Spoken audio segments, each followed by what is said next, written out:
Sekretaris Daerah Aceh Taqwallah mengapresiasi program Bere atau bersih, rapi, estetis, dan hijau yang telah mampu diterapkan di kantor Kecamatan Gunung Muria, Aceh Singkil.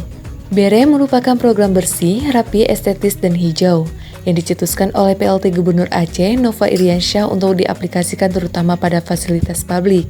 Menurut Sekda, selain telah terlihat bersih, semua dokumen di kantor ini juga sudah tertata dengan rapi, dilengkapi dengan penamaan serta penanggalannya. Kantor camat ini layak menjadi contoh bagi kantor-kantor lain, ungkap Taqwallah saat meninjau program Bere di kantor camat ini, Minggu 13 Oktober 2019.